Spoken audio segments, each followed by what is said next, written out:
Some of the following images and audio are graphic in nature and will be disturbing to some viewers and listeners.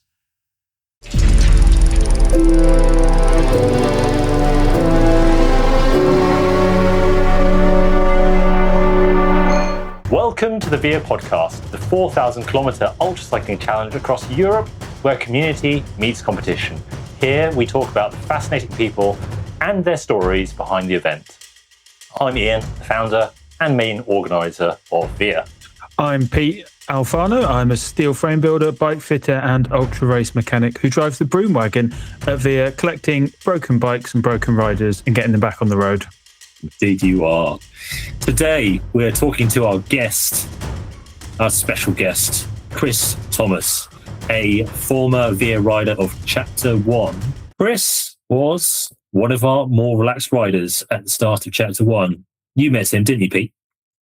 I did, yeah. Chris strolled happily up to the finish in the sweltering heat of Cartagena. I think it was about 40 degrees. And we had a lovely chat about his very lovely bike that he will tell us more about later on. And then at the end of the day said, "I've been lovely to meet you, Pete. I don't want to see you again until the finish." And disappeared off into the sunset. Do you remember that conversation, Chris? Absolutely. Yeah, absolutely. Yeah, right. I meant it. I meant it as well. Don't see the Broomwagon mechanic again until the finish. Right, first of all, some quickfire questions for you. How old are you? I'm 37, although I know I look about 25. Yeah, sure. Keep telling yourself that, mate. What is your middle name? My middle name is Martin. I don't think you look like a Martin. No. House No Martin, Martin maybe. vibes. No. Yeah. Why Martin? It was my. Do you know what? It's traditional. It was my dad's name, and that's it. It's just I got named after him. Yeah. Next question.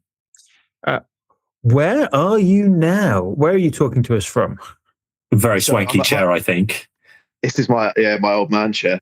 It's very comfortable for necessary reasons. I'm in the French Alps, which is where I've been living for 11 years, in just outside of a village called Sixte-Fer-à-Cheval. It's sandwiched in between Chamonix and Morzine. Most people have heard of Chamonix, quite a famous mountain resort. It hosted the first Winter Olympics. And then Morzine and Voriaz, which is known as the Porte du Soleil. There's sort of 3 mountain ranges in a row, and I live in the Grand Massif, which is the middle one. Oh, nice. Surrounded by mountains. I need mountains in my life. Oh, yeah, we all need mountains. Yeah, I can't do without it. That's why I moved to Norway. So what's your profession, Chris? I work in the commercial department of a tech company in London. Before that, I was working in the skiing industry for a long time. I was working as a ski guide and then ski manager. It's basically obsessed with skiing for about the last 18 years and decided one day that I want to stay in the mountains and I'm going to have to do something to stay. Skiing seemed like a good profession to take up, and that's pretty much what I did until about 2 years ago. So I know from previous conversations and podcasts that one of your first ultracycling events was the Mont Blanc Ultracycling Challenge, which started just around the corner from your previous house. When was that, and what kind of distance and elevation was it? How hard was it?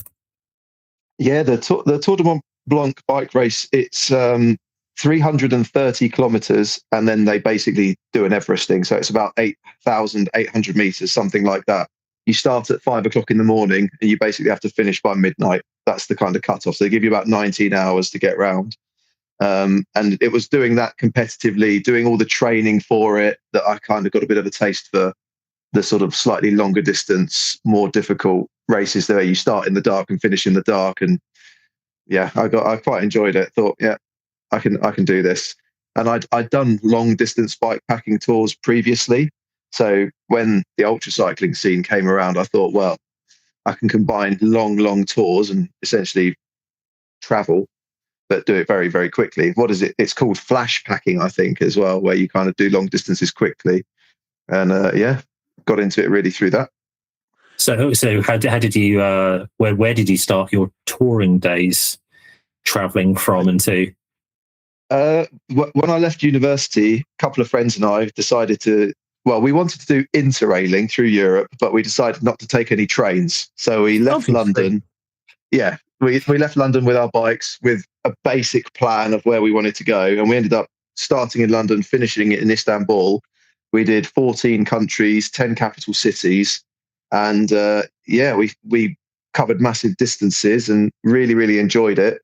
And then a couple of years later, I did a trip from the Arctic Circle, so up at the Nordkap, north of Norway, and finished in Ghana in Africa.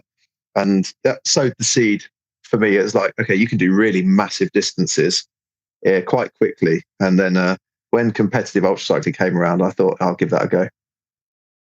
Nice. Yeah, I think that's the beauty, isn't it? The beauty of going out on your bike is you can go a long way in a relatively short period of time. Yeah. But what did you have to sacrifice for doing that massive tour from? I mean, it takes so much time, doesn't it? Relationships, which I reckon will resonate with people that do this. I was together with sort of my first proper girlfriend, and I really wanted to go to Africa and do a huge bike tour for sort of a couple of months and then stay over there for a while. She wanted to be a professional chef, and so we kind of amicably parted ways. And I kind of got obsessed with cycling and never looked back, really. You didn't just pedal off into the night. That wasn't like, no, I'm going now. Exactly. But it is difficult. All the preparation. Oh, yeah. All of the all that planning, where you're going to go, and then making sure that you get to everywhere on time, and you've got boat trips and everything else, and you've got to fly back again. And I was actually very lucky. There's an added element into this story, because when I was in Ghana, I completely ran out of money. I had no money left. And my friend's father, who was running the charity that we were raising money for, worked for Virgin, and he had Richard Branson's email address. And I emailed Richard Branson telling him what we'd done. And I will full, disclaimer, I'll be honest, he did not message me back. But his CEO emailed me back and said, Richard's read your email, he thinks it's amazing what you've done, and he's going to offer you and your two friends free flights home with Virgin. Did you get first class? I got seat 1A in first class. However, I looked like a tramp at the airport. I'd lost loads of clothes, so I looked like a tramp. And when I got to the gate, when I got into the airport, I thought, well, I've got an email here from like the CEO of Virgin. I'll go up and I'll speak to the Virgin staff and see if I can get an upgrade. And they did give me one. They said, you can have seat 1A in first class. I thought, oh, fantastic. Here we go. I said, what about my two friends that are with me as well? Because he gave free flights to them too. They said, we've only got seat 1A left. So then I was in the dilemma. I've been with them for 3 months. Do I sit in seat 1A and let them sit at the back of the plane, or do I sit with my mates at the back of the plane? So seat 1A was a delight, was it, for the journey home? And got very smelly and dirty. I gave it up and I sat with my mates at the back. Oh, did the right thing. Did the bike make it home? No, I left it in Africa. Yeah, I left it with all the kids out there. I thought that bike's done its thing. They can have that. I won't bother bringing it back. Probably wasn't much left of it by the time you got there. North Cape to Ghana. No, there wasn't a lot left. I took what are they called? What are those really strong gator skin tires? I didn't get one puncture on the whole ride. Amazing. Did he continually fall off though? Because gator skins are well known for being very slippery. They are quite slippery. Luckily, Africa's mainly sand roads anyway in places, so you tend to be going quite cautiously, regardless. So it wasn't too bad. An advert. I should be really doing the advert for gator skins because they were impenetrable. I'm not sure if they're still going. I mean, I know are they? Okay. Mm-hmm. Well, I'll bet you're running some really skinny size. I mean, I dread to think I used to ride 18mm tubulars for road races and 20mm clinchers on the road. Couldn't even get the bloody tyres off. No, that makes my back hurt thinking about that now. Yeah, it makes my head hurt. What size did you ride through Africa on gator skins? 28. Oh, that's pretty plush. Yeah, very plush. No, armchair ride. For those 28. Well, I had a Boardman hybrid bike that I'd bought from Halfords for 800 quid. Amazing. So what year was this then? I was 23, so 14 years ago. Right. So 2012.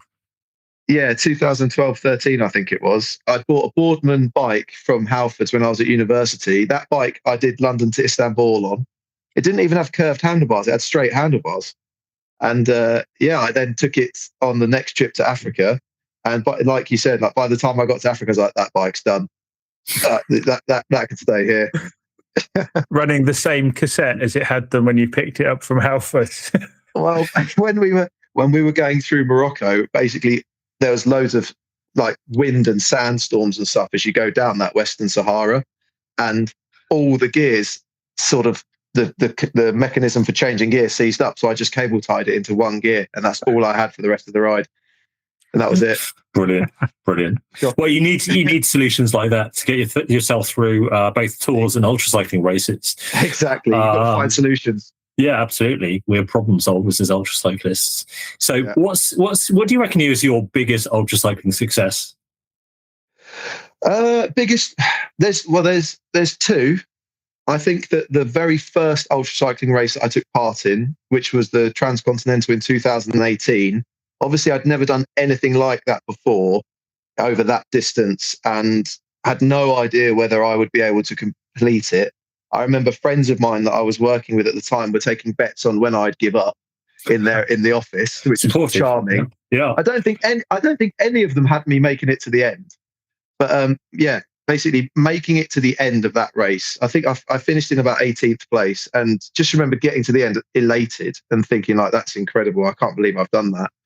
And then genuinely the first edition of VIA as well, because I'd done a couple of long distance ones, and then I started doing shorter and shorter and shorter, going down to sort of 500k in 24 hours. Yeah, you've done dead ends and Dolce, dead ends and cake, hadn't you? Exactly. I'd done the heading southwest in Portugal, Madrid to Barcelona, like a few different shorter ones, and it was the first long distance ultra race that I'd done for a while, and I didn't have very long to train.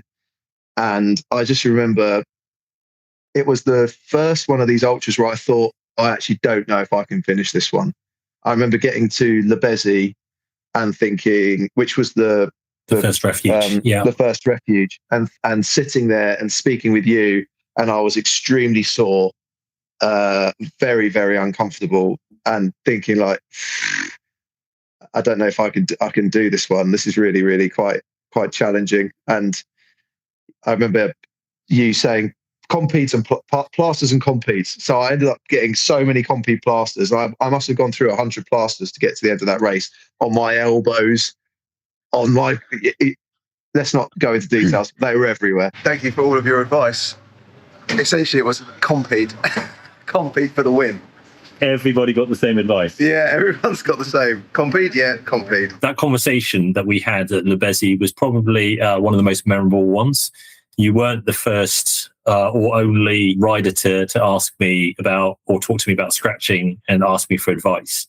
I'd also talked to Harry Johnson about him wanting to scratch, and I'd also advised him compete, but I think his problems were different and a bit more severe.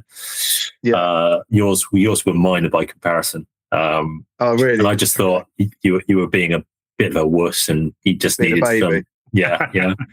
Get on your bike and get riding, Chris. I had at one point like 3 layers of Compede plasters on my sit bones, and that was actually quite good. That they stayed there. This is a disgusting thing to admit, but they pretty much stayed there till the end of the race. And I think I was at Lebezi on day 5, and the race was 11 days. Is that like a bib short within a bib short, essentially? It was layered. It was a nice texture to sit on. It was like you could actually sit down without whimpering. They're really easy to rip off the skin in the shower. It hurts like buggery, but it's much harder to get off your bib shorts. Yeah, that's very true. Actually, I found that out at my own cost. I have some bib shorts which are scarred with Compete. Yeah, they're still layered on there. White, slightly sticky. Yeah, nasty. This is such a niche conversation that really only applies to ultra distance stuff, doesn't it? Hey, we crossed over that bridge a long time ago when you were telling me about your backside.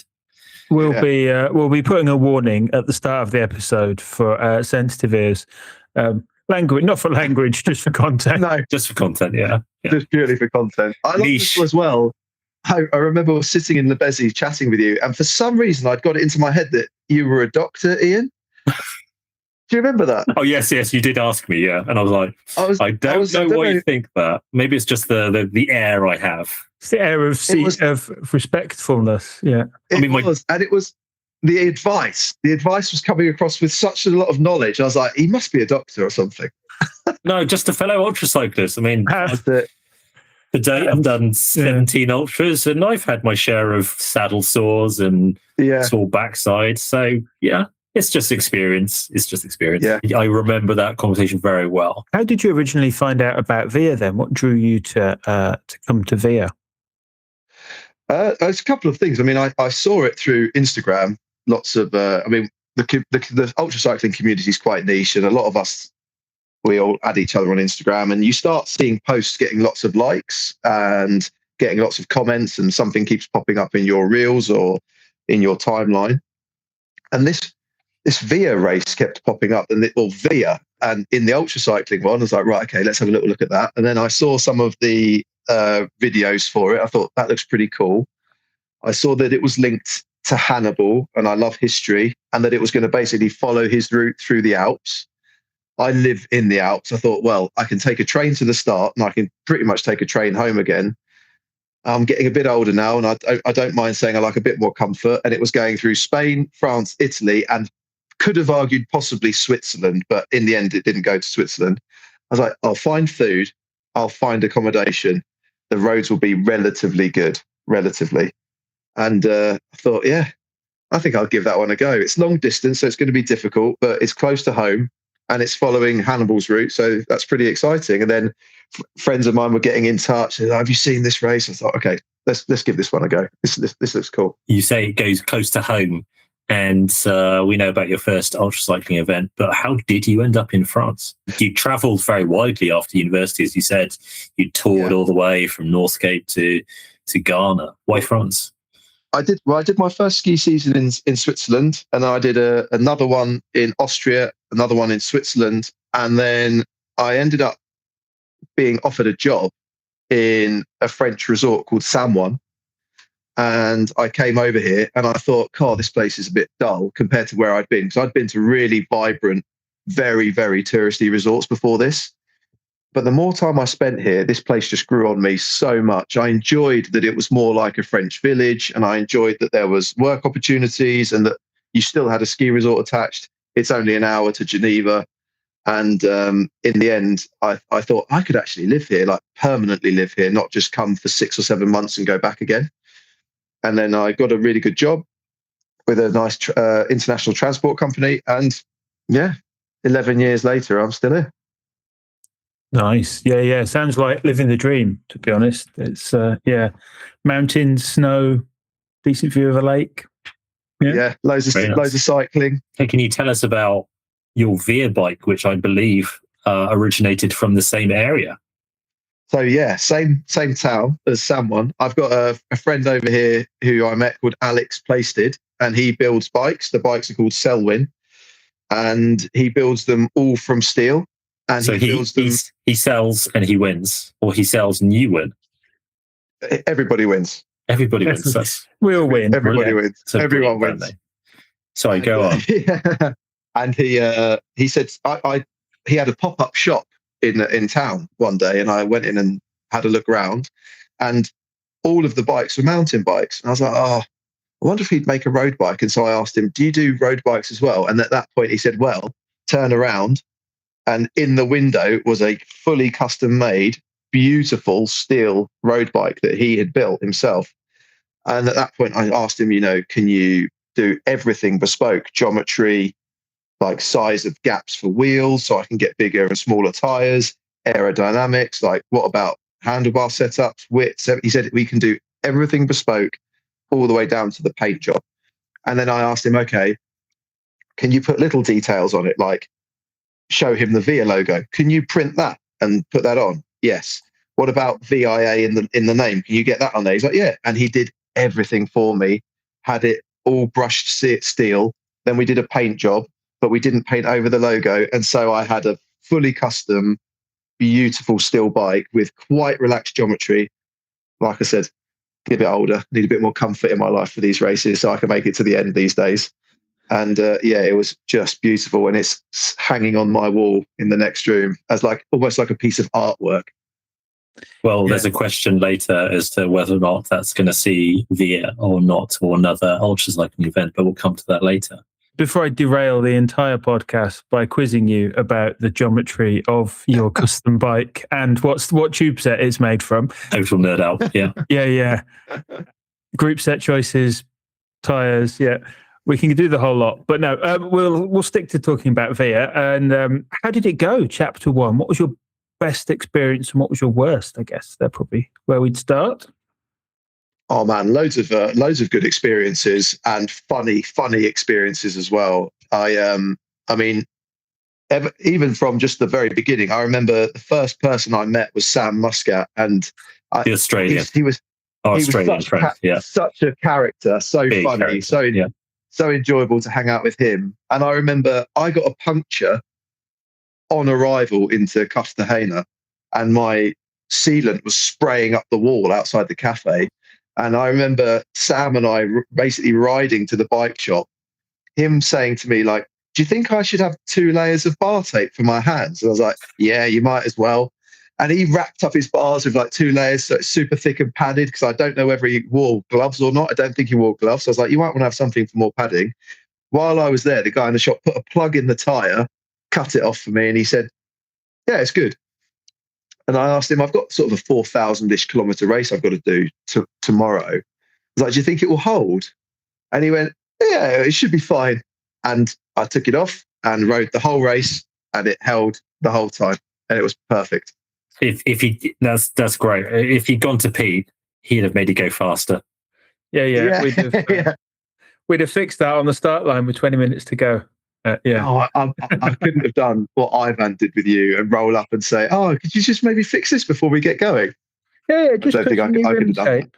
Yeah, new rim tape. He stood there watching everybody. Ian was still talking to all the riders, and we were off in the distance. Yeah. And he was just chilling out. So I think we should talk more about that man, the man from another planet. I am slowly hating you more and more, Eivind Gran, also known as Eivind the Terrible. Oh, mate, yeah. How many jokes can we tell about Norwegians? But honestly, our friend from Oslo. I'd love Eivind before anyone says anything. And racing with him was amazing. It was torturous mentally, because every single day that I saw him, I think I saw him for about 5 or 6 days consecutively. And he always had a pristine white kit, a little noseband to help him breathe, perfect, like, clean skin. The bike was always clean. He was always really chipper. And then he would explain to me that he had slept for 8 hours, had a nice breakfast, had a really good dinner, managed to wash and dry his kit, and then had been riding at 31 kilometers average speed for the day. I had slept in an abandoned house full of ghosts, cycled until about 1 o'clock in the morning, got going at 4, thought, well, there's no way he can catch me. And before about 11 o'clock, he was there again, so polite and nice and wanting to be chatty. I can barely breathe, sweating with burnt skin, thinking, like, this guy's going to actually kill me. He's going to kill me. You weren't the only person to be thinking about this, about Eivind. Yeah. The nose strip that made all of the difference, I think, for it. Do you think that's what it was? Yeah. It certainly annoyed me at the time. Helped him to suck all that air into those Viking lungs. But other riders were commenting how much they hated him. He would pass them and then stop and take photos of them, just because that's what he wanted to do. He was on a holiday. I remember exactly what you said to him in front of Bruno and I think Rob Roy Cameron. I am slowly hating you more and more. Okay. He was his normal Norwegian self, just saying, I'm feeling a little bit bad for you guys. That's so insulting. I feel a bit bad for you guys. So patronising. It was so patronising. But that day, I had that was in the Pyrenees. So there was about 3 or 4 climbs that you had the options to do if you wanted to do a shorter route or maybe just 1 or 2 to go a bit longer. And so I went, right, well, I'll do the shorter one and I'll do a couple of climbs and I'll do one before I go to, sleep for the night. So I saw him stop at a hotel at about 9. It then took me about 2 hours to get over the climb. I descended down, I booked somewhere to stay. And then Was this over the Portalet? The Col du Portalet. Exactly. Yeah, nice. Exactly. And then I had one more climb to do, and then I was onto a flat section to get into Le Béziers and to the refuge. And he had stopped at the bottom of the first climb. Then he did another 2 or 3 consecutive climbs the next day. And he managed to catch back up with me before I got to Le Béziers. And we were riding on the flat road. So we were both riding relatively quickly. And there was about 30 or 40K to go to the refuge. And he went off. And in that 30 or 40K, he had got there so much more quickly than I had that he had eaten, showered, had a swim in the swimming pool. And he paid his electricity bill. I also figured that I need to pay my electricity bill at home. So I saw you won in the middle of an ultra race. It's late, so it needs to be paid. But yeah. And he had paid his electricity bill. Changed. I rode in clammy as usual with patchy red skin, shirt undone, dying from the heat. And he was on his second meal. That's when I was hating him more and more. You had just sat down when he was coming out for some more food, and he just finished in the shower. I said to him, how long have you been here for? He was like, an hour and something. I was like, how's that possible? How have you put an hour into me in 30K? That's not fair.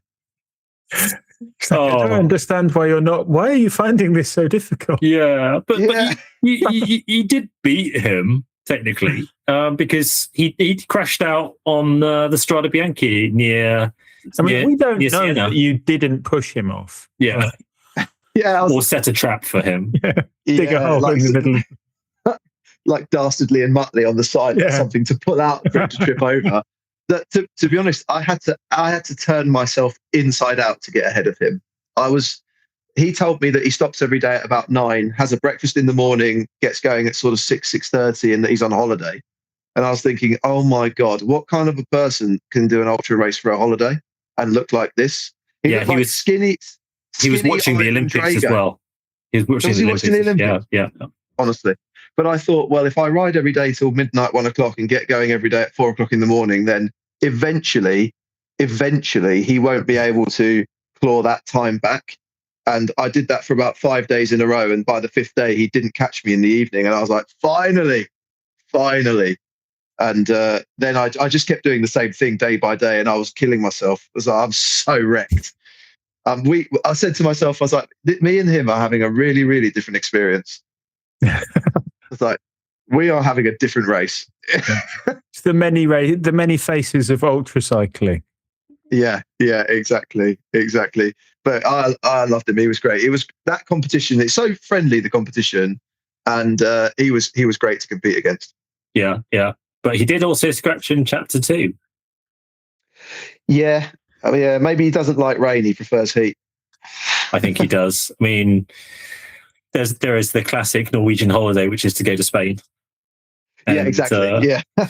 And ironically, while we were riding through the Alps in chapter 2 last year, and there was torrential rain, 0 degrees, maybe even minus temperatures in some of the higher passes.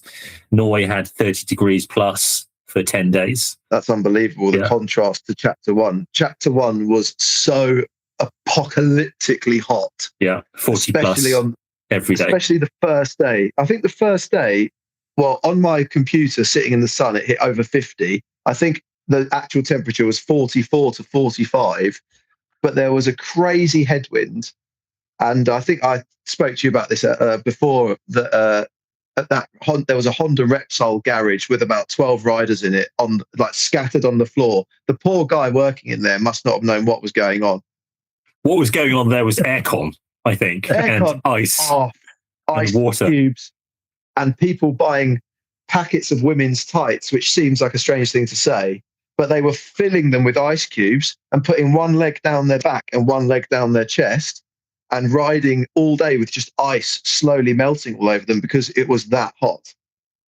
I don't think the ice lasted all day. I think it lasted for about 20 minutes max. Yeah. Yeah, I remember one year doing TCR, and it was the Lucifer heat wave back in 2017. My highest temperature I hit was 46 degrees in Romania. A couple of days in the first week of chapter 1, where I was sat in the Broomwagon looking at the temperature, thinking, waiting for riders to come past, thinking, I'll get out of the car in a minute to see if they're coming. No, I won't. I'll just wait in the car with the aircon on, because it gets so hot so fast. I don't really want to get outside and kind of melt. And then you'd be like, I almost feel bad for them. Almost. But they paid for this. They volunteered. They've chosen this life. There was a few moments of thinking like, why this is all my decision. There's no one to blame. I've chosen to do this, and this is horrific torture. I've never been in such a humongous hairdryer in my life. It was just dust, heat, 40 degrees, all day, 40 plus degrees for pretty much all the way through. I remember the Col de Nivelet was the only time where it dipped below 30, and then as soon as I came off of that, it was back up into high 30s, early 40s again, almost all the way to the end. Yeah, the heat wave just followed the race all the way around. But and you know, it was funny that it didn't actually cause that many scratches. It just slowed people down. Whereas the rain in chapter 2, that really caused a lot of scratches. Yeah. So the rain is difficult to deal with because it's just so miserable. Like, at least when it's hot, you know, you can carry on. It's just you just need to stay very, very, very hydrated. Like, I think that first day I must have had 15 to 20 litres of stuff to drink. It was ridiculous. Yeah, I mean, everybody can remember Bruno's salt crystals in his ears. That's how much he was sweating. And I think most people were the same. They were having salt marks all down them. The rain just destroys your contact points, your bum, your hands, your feet. You get trench foot, you get saddle sores, your skin just falls apart. So I'd take heat over rain. I've got my Via hat sat next to me, and talking of salt crystals, go on, show us your Via hat. This hat has got so much salt all over it that it's essentially solid. It doesn't move. Yeah, it's rigid. And if I show you, this is going to be you are going to have to put the disclaimer, but it's basically completely covered in the salt from the race. Look at all those salt marks down there. Yeah, that is supposed to be cloth. Yeah. That's supposed to be like floppy and soft. It looks like the American flag on the moon. It's just solid.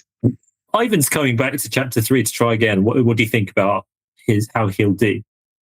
I think finishing on home turf and being up in Scandinavia, I think that if he takes it more seriously than the first edition holiday, then I think that with his fitness, he could be exceptionally good. But being fit alone isn't really enough on an ultra race. I'm sort of testament to that, because bike-wise, I'm not particularly bike fit. I just am sort of resilient and can sleep a little bit and carry on going. You are very resilient, yes. But he needs to either change his game plan a little bit and ride longer, sleep a bit less. And if he can maintain the speeds that he was doing in that first edition, then I think he'll be right up at the pointy end of the race, because he certainly has the physical attributes to be able to do it. So higher than top 10, top 5? I'd stick him in the top 5 if he changed his strategy. Top 3?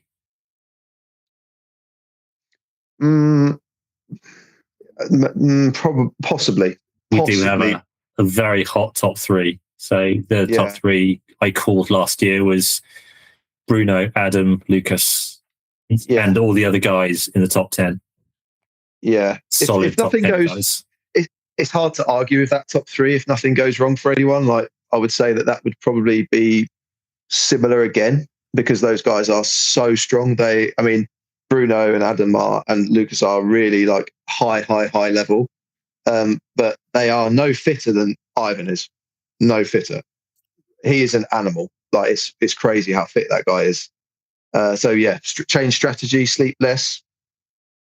Potentially, I think he could he essentially needs to ride for an extra 5 hours a day, and he'll cover an extra 150 kilometers at minimum, and then he'll be up there with all those guys. But you beat him, and to finish, you've got the 3 stamps on your cap. That means something. I mean, you haven't washed it for a reason, right? I've got the stamps to show it. No, I haven't washed it for a reason. It's still filthy, like a lot of riders' caps. Yeah. Oh, yeah. You've got to keep it in the condition that it finished to maintain the memory. Do you keep it in a cage so it doesn't wander off? Is that the sprout legs and go? No, there's definitely some bacteria on this hat. Actually, having it so close to me is probably not a good idea. It needs to go back on the wall. Yeah. So you finished in what time? 11 days, 2 hours, 4 minutes. What place did you finish? Just for all our listeners out there. I was in 8th. Very happy to be in the top 10. And do you remember your Giovinazzo finish in Puglia in the south of Italy? Yeah, of course. I remember thinking, thank God, I've made it. Who's got the beers? There was beer. Along the coastline was maybe not the nicest road in the world. It was inland. Everything I found pretty good, and I quite enjoyed it, and it was very pretty. I was excited for the coast. I was thinking Italian coast, that would be fantastic. But there were 3 or 4 towns that you went through before getting to Giovinazzo, which were busy. I mean, obviously the time that you arrive plays a part. So I was there during a busy period. So it wasn't that enjoyable, but I was just having constant triple espressos along that coastline. So I was having a little break, triple espresso, and then go again. And then another hour, triple espresso, and then get to the finish. And Giovinazzo was beautiful. And I travelled down to Monopoly and a couple of other places after the finish. And it was actually really lovely down in that part of Puglia. It's a lovely area. People were really, really welcoming. Food was incredible. And I think you joined a few of our focaccia rides. I'm going to be honest. I don't want to lie on this podcast. I did not join one focaccia ride.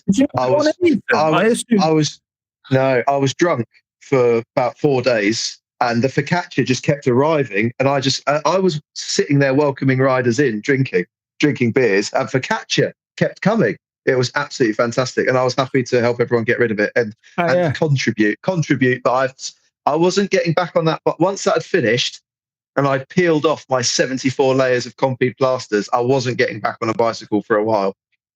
You don't want to peel it off. You want to rip it off that Compeed. But Chris missed the focaccia. I can't believe you missed the focaccia. I assumed, just based on the amount of focaccia you'd consumed, that you were riding there for them. It's some of the best focaccia in the world, and all the riders anybody here ate it at the finish in Giovinazzo will testify to that. And I started off this ride because Michele Pagano, who was he 5th? He only lives 30k from the finish in Giovinazzo. He lives in the Rivalry di Puglia, and he introduced Ingeborg and I to his favourite bakery, and that. Yeah, they do such good focaccia. Ingeborg copied the recipe, and she makes really good focaccia. So that's our throwback and our memories for Puglia, and happy days, all those fantastic meals down there. But yeah, do you remember being greeted at the finish? I think that other than Mark Buchel, everybody was there because Mark had finished in front of me. And really early. So I think he was trying to catch up on some very, very well-earned sleep because he pretty much didn't sleep for about 2 days. But other than that, all of the other guys, the other 6 guys were all there that had finished in front of me. And the legendary horn, that was being blown. So I was enjoying that. I was quite happy to take ownership of that for the next person. You kept on trying to steal it, I think. I'm not sure if it was just your mischievous nature or how drunk you were. Both. They go hand in hand. You didn't come back for chapter 2, although you wanted to, Chris. Although you wanted to. Why? Why didn't you come back? Why, Chris? Why? Oh, now the pressure's on. Well, unfortunately, over in France, I wanted to start up my own business, and it was doing landscape gardening, something that I'd worked in before. And basically, through the summer was when I needed to do that, and I'd sorted out the clients, got all the kit, and needed to really make a go of it. So sadly, that year I was just a dot watcher and enjoying it from afar and being all sort of nostalgic when I'd see the names of my friends that I'd raced against taking part. And yeah, I was a little bit, bit of FOMO. Bit of FOMO. Yeah, bit of FOMO. But I had to work and set that business up. But you did dot watch a bit, even though you were setting that business up. Yeah, I was dot watching constantly because there were, like you say, loads of people returned, and it was really cool to see guys really improve and like really step the level up. Like Bruno winning, raced so well, even with like little things that were going wrong. He really pushed Adam hard.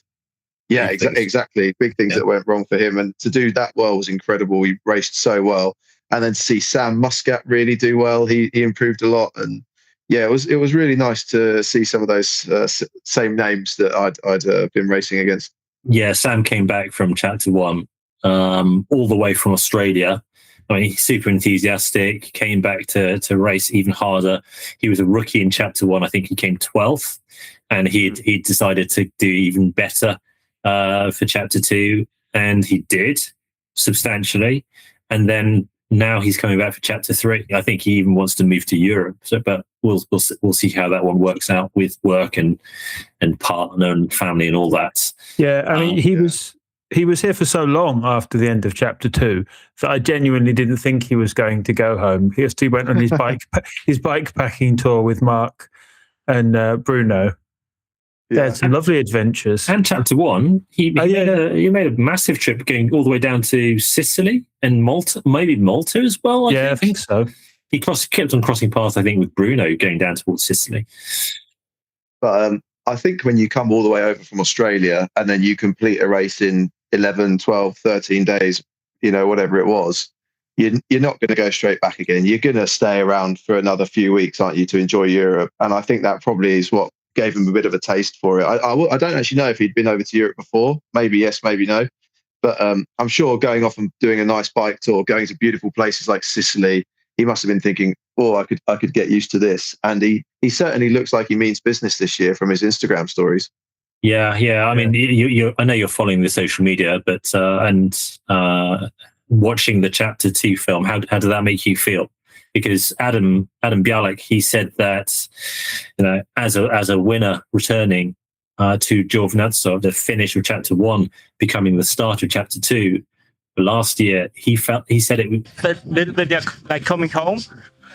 I know it was the same sentiment for a lot of riders. Yeah, yeah, definitely.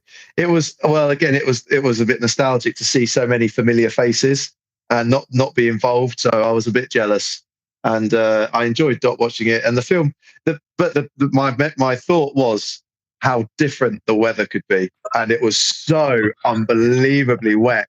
I wasn't envious of that whatsoever.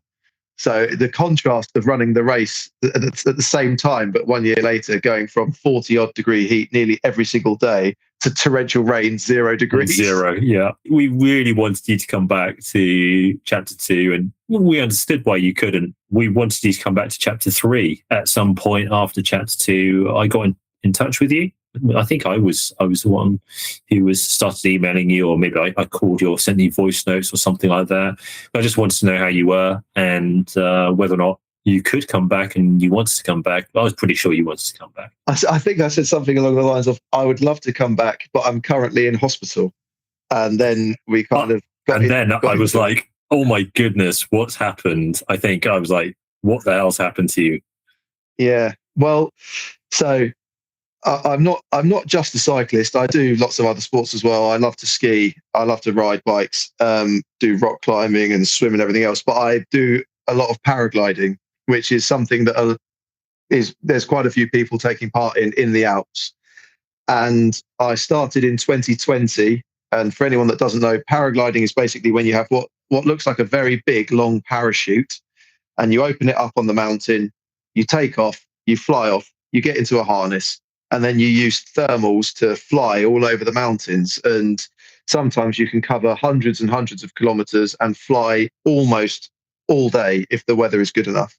And so I was starting to do that more and more, and I wanted to do that competitively. There's a race that is run called the Red Bull X Alps, where you basically run and fly from one end of the Alps and back again. Yeah. And I was kind of trying to gear myself up to training for that. Running up and down the mountains for me is no issue, but the paragliding skill set that you need and the knowledge of the mountains and reading the weather is something that I really needed to hone my skills in that as much as possible. So I was progressing through. And then sadly on the 17th of August, took off. It was a strong day, strong conditions, which means usually you might have a good flight because it means there's wind and there's thermals. And after I took off, my wing completely collapsed. I was probably 30 meters, something like that, above the ground. And it span me straight down into the ground from about 30 meters. Some of the following images and audio are graphic in nature and will be disturbing to some viewers and listeners. And I shattered my left leg. I did like an 80% detachment. So from below the knee, the leg almost came off. Did all the knee ligaments, broke the bones above the ankle as well. I then also fractured 6 vertebrae in my back. I had 1 vertebrae replaced. I've got chains holding my ribs together. So yeah, it makes going through airports a little bit more exciting. It's a different kind of descending you've gone in for there, Chris. Very fast, very quick. Yeah, it makes cycling look really safe. Yeah, exactly. Even the kind of Tom Pidcock descents. Yeah. Oh, yeah. It turns out I'm much better at keeping 2 wheels on the ground than I am floating around in the air, sadly. But it's not all bad. I mean, I had the accident over here. This is an area which is geared up for dealing with people that do this kind of thing. People have accidents skiing, cycling, paragliding regularly. And I got flown immediately to Geneva. I had 2 full surgery teams who basically saved. How did they find you in the first place? So where I crashed, there was this is amazing actually. There was a German surgeon on holiday. He found me. He tourniqueted my leg and he called the helicopter. Well, when I hit the ground, but my knee buried into the ground and my leg was hanging off to the side, and there was just blood basically pouring out from the leg. And I thought that I'd severed off the arteries and basically ripped it off. And I know enough medically that if you sever the arteries in your leg, you maybe have about 10 minutes, maybe from below the knee, maybe above the knee, a few minutes. And so I called my mum. I did the good son thing. And then I called my partner at the time and I called my best mate back at home. And by the time I'd made those calls, this guy had found me and he tourniqueted the leg, called the helicopter. Then the helicopter arrived probably within about 10, 15 minutes. The doctor was incredible. She had about 35 years of mountain rescue experience. She actually, hilariously, she retired 1 month after dealing with me. And when I got out of the hospital, I went to find her to say thank you and give her some flowers. And I said, I hope it wasn't my accident that did it to you. She was like, no, don't worry. You weren't that bad. I was like, oh, right. Okay, great.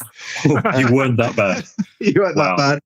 But she gave me injections of ketamine and morphine and basically lifted the knee out, pulled the leg round, put it in a case. Then the surgeon had told her that I think his back's broken because I couldn't move. I couldn't move at all. I could just move my neck and my arms. She put me on a board. They put me in the helicopter and then straight down to Geneva. I had 6 surgeries in 3 weeks. I then got transferred to a hospital in France where I stayed for 7 weeks, where they then helped to actually rebuild the leg. And so I currently have rods of titanium and screws in my leg holding it together pretty much. And touch wood, it's gone well. All the surgeries have gone well. And eventually they'll hopefully take that metalwork out. But the metalwork in my back will pretty much permanently stay there. What was it that you said to your mum and your partner and your best friend, if you don't mind sharing that with us? I said to them, I've had an accident. I called my mum and my mum answered the phone, what's wrong? Because she knows. You don't usually call her. I don't really call her unless something's happened. So she just said, what's wrong? and I said, I've had a big paragliding accident. You need to come to France, like straight away. And she booked a flight for the next day, and she came straight over. And I've talked to her for a little bit. I said, don't worry, like I'm okay. I didn't know if I was okay, but so you thought you might die? I don't know really. I don't really know. I just thought, like, at the time, I just remember thinking this is not good. And if I lose consciousness, I need to speak to my mum. Like, I have to speak to my mum, my partner, and my best mate. Like, I need to speak to those people, because if I start to lose consciousness or something worse, a helicopter won't get to me within 20 minutes. Within 10 minutes, I didn't think it would get to me particularly quickly. So I thought, I'll call people that I care about the most first. And then, so I said pretty much the same thing to my partner that I was with. And then I called my friend back in the UK, my friend Matt, who I also work with, and I got through to his answer phone, and I left him a message, and he called me back, and I answered the phone. And it was while I was talking to him that the helicopter arrived. And I remember the doctor telling me, he's on the phone, let him keep talking. It's like a natural painkiller. Let him just keep talking. And then my sort of three of my closest mates, they actually flew out to Geneva the following weekend to see me. And my friend Matt had recorded the message I left on his answer phone and played it back to me. And honestly, it goes to show you how strong adrenaline and shock is for the body, because it sounded to me and to everyone else just the same way I'm talking to you now. Like, there was absolutely nothing wrong.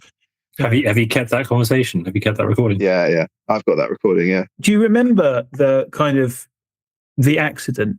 Did you sort of, there was not just waking up on the floor. I remember all of it. I remember taking off, and you when you take off, you kind of make sure that everything's okay. You get off the ground. I went through a big thermal. So a big thermal picked me up, and then I got hold of both brake handles, and then I went to put myself into the harness. So I was leaning left. As I went to hook in, the whole left-hand side of my wing collapsed fully. About like I said, about 30, maybe 40 meters max off the floor. Because I didn't have hold of both brakes in both hands, it put the wing into a really fast auto rotation. And so then I had to let go of everything, try and grab the brakes in both hands. You have to try and slow one side of the wing down while trying to reinflate the other side. And I was trying to do that while spinning round really fast. And I just remember thinking, like a split second before hitting the ground, I just thought, F. And a bit like if someone pushed you guys, and you were going to hit the floor, you'd immediately put your hands out. I just remember putting my leg out before impacting the ground, and my leg just exploded. Well, would you ever do that again, that kind of flying? If I didn't have a mum, probably I would. I assume that she'd kill you before you... She's got a veto on that. Yeah, she's got the veto, and she's threatened me with being disowned if I go for it again. So I think I'll have to leave it. And how about your partner? Well, I mean, that's a sad story, to be honest with you. And I don't want to say anything negative, but I think that, well, we basically separated while I was in the hospital, and that I think came down to stress, an overwhelming situation of like seeing me in hospital completely incapacitated, not able to do anything, not able to move, being fixed to a bed for 6 weeks, tubes and things coming out of you all over the place. Yeah, she probably ran your business for you, yeah? Yeah, we ran the business together with help from a few other people, and she then had to take on all of that, deal with all the clients. She was driving all the way to Geneva to see me every day, coming back again. And to be honest with you, I think that it was just completely overwhelming, very, very stressful, and mentally she checked out, which was bad timing. But yeah, I don't want to say anything bad about it. I think it's probably stressful for all your loved ones around you, not your mum as well, and all your friends as well. I mean, when I heard about it, I just felt so sorry for you. I felt shocked that you were in such a state, and you were sending me videos of how bad the injuries were and photos. And what I wanted to happen next was I wanted other people to know so that you actually felt cared for and people to care about you. So I did a social media post just saying that this has happened, very simply.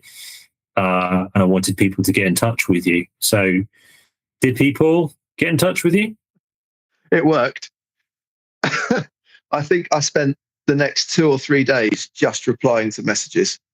And so many people messaged me. It was really, really lovely. I got a lot of not just VA riders either. No, I got a lot of outreach from people, and this kind of goes back to an earlier point, which and something that kind of brings it full circle and raises it to a slightly happier moment. Somebody very special to me got in contact, and again, a bit like you, she saw your message that you'd posted that I'd replied to, and she just messaged me saying, "Is this true?" And this is the girlfriend that I was with when I went off to Africa. That you split up with? That we split up, but we kind of very, very loosely had kept in contact with each other. And she messaged me and she said, "Is this true?" I said, "Sadly, yes. I had a bit of an argument with gravity and I definitely came off second best." And she said, I feel really sick reading this. Can I call you?" And so I said, "Yeah, sure." So we spoke on the phone, and then we must have spoken for 2 or 3 hours. And then she said, "Can I call you again?" I said, "Yes." And she called me every single day for about 60 days in a row, all the way through, and just chatted to me every evening. That's lovely. And we are back together now. So how did that happen? So 60 days from August or September? No, from October, because like my girlfriend that I was with when I had the accident separated with me here at the beginning of October, and at the end of October, I think I'd spoken to you, and then my new partner. I don't know how to explain that. Got in contact with me around the end of October, I think, and then we just got chatting, and then we chatted for, like I say, 2 months, and then on the 18th of December, I think it was around the 18th of December, she flew out to come and see me, and I said, "I don't really want you to see me in this state," and she said, "I don't care, I want to see you," and she came out, and I was on crutches at this point. I could get around on crutches, and we went to a Christmas market together and just blossomed, basically. It was like 12 years hadn't happened. Hadn't gone by. It was incredible. What you're saying is this kind of is a very extreme sympathy vote, is what you went for. Yes. Here. It's a very extreme sympathy vote, thanks to Ian, who is now known as Cupid. This feels very convoluted, Chris. Ultra-cycling Cupid. Yeah, I'll take that. It's incredibly flattering. I don't think I deserve it. All I wanted was for people to understand what the situation you were in and to try to connect with you, to reconnect with you, because I don't think social media should be for anything more than keeping people in touch and bringing them together in physical reality at the earliest opportunity. So to create real relationships. I mean, I know you're sat there. If I had the time, I would be out there spending the time with you or other VIA riders, just like to spend the time with Pete or anybody who is relatively local. We all lead busy lives, and social media shouldn't be that excuse, but it should bring people together. And so I think that's a beautiful story that one post did actually create a lot of caring and a lot of care and some love. Yeah, well, definitely. I mean, I do genuinely think that if it wasn't for that, probably it wouldn't have happened. Fantastic. Yeah. What do you think about the Chapter 3 routes?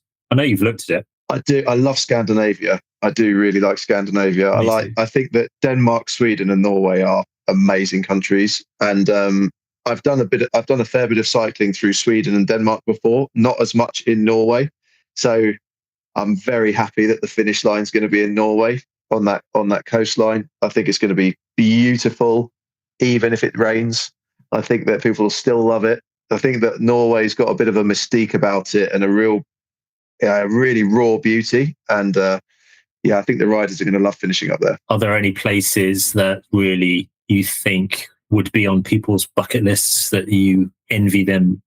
I'll say the same thing again. I'll still say Norway, because I've where I think most of the riders will go in Denmark and Sweden. I've been there before, and they're amazing places. They're really beautiful. Yeah. But the section through Norway, I've never been to. I've only seen pictures of it, and I think some of the routes that you're probably going to pull them towards for maybe checkpoints will be stunning. Will be absolutely stunning. And I may have had a sneak peek at the finish line, and it looks absolutely incredible. So yeah, I think maybe the finish line and that little section of Norway.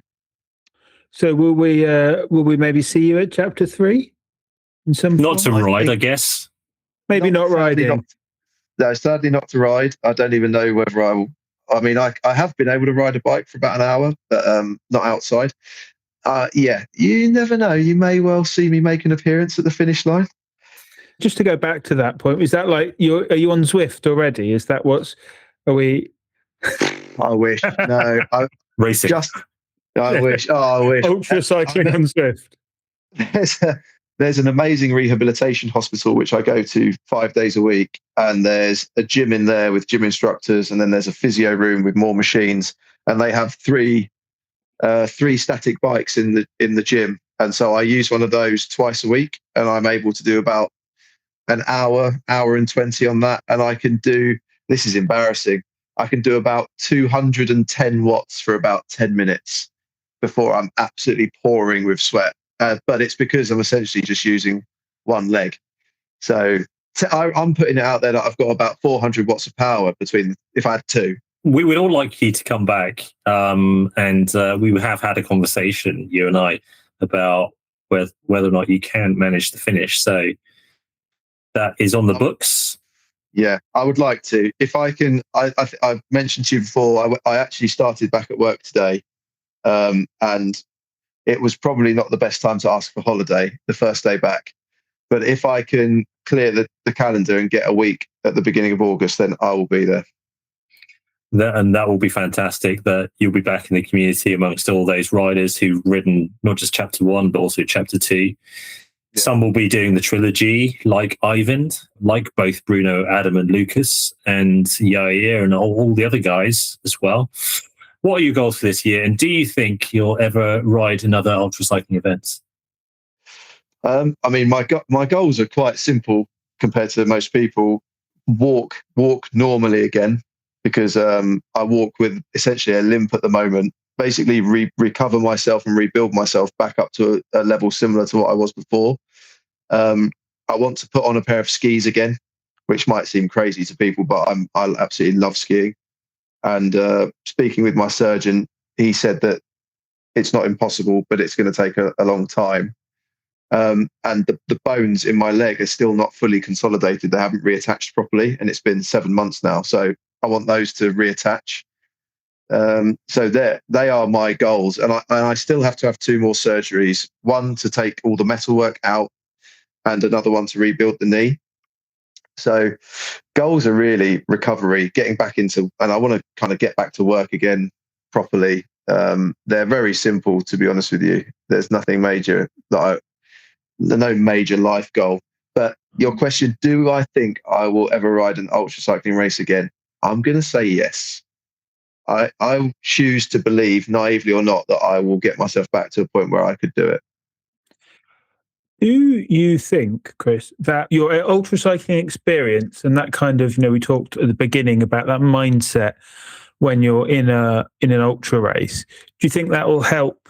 That's going to help with your recovery, isn't it? That ability to kind of long-term goal focus from training and being able to tolerate hardship and kind of push through to the bigger goal.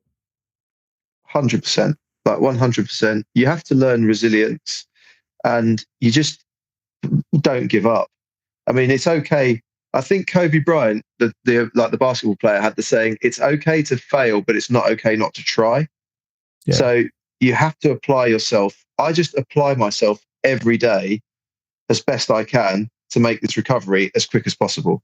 So at the clinic, I'm there 5 days a week for 4 hours roughly, and I'm training and working out the whole time I'm there. When I was living at the rehabilitation hospital, from 9 o'clock in the morning till 4:30, I was there all day, to the point where they used to say to me, like, I think you should go back and like rest a little bit. It was like us at the finish in Jovnatso. Just I think you've had enough drinking. You need to go and rest a bit for another day of drinking. Measures. Yeah, exactly. And I think like that application and not giving up and a positive mindset towards things and a belief that I can get this back. Like, I'll recover myself. It's just another challenge. It just happens to be the biggest one ever now. But you are very positive. Yeah, I am positive. I am generally a very positive person, and I think that, I don't know whether that's like an energy that you put out and it makes it better for you or what, but I still have dark days. I still have days where I think, Jesus, I wish this hadn't happened to me. But at the same time, I don't dwell on that for that long. I only dwell on that really for maybe a day. And I can remember maybe a handful of days where I've been like really feeling sorry for myself out of the last 7 months. The rest of the time, I think, what's the most positive thing I can do in this situation? Right, let's do that. What is it that shapes your mentality this way? What happened to you? Because, I do believe that, in our childhoods, if we don't undergo some sort of hardship, it doesn't actually create character. And nowadays, life is so easy for so many people that kids, instant gratification on their phones, it's not their fault, it's our fault as society for giving them social media and letting billionaires take over their lives. And so they don't have the opportunity to build that resilient character. So what happened to you? My dad died when I was just before I was 12. And it's just that. It was just me and my mum, and that was it. And I had no brothers or sisters. My mum never remarried. My mum's incredibly strong as a person. And so I sort of saw that every day. I had no kind of father figure. I'd been through that trauma. And I don't know, I suppose that I can sort of pinpoint it on like always wanting to make him proud and my mum proud. And I always felt like, because he died so young, I didn't want to work my whole life and then just it be over. I wanted to kind of travel, see the world, have experiences, be positive, because I'd been through something so sad and so unhappy and negative when I was younger that it just completely shaped my character, I think.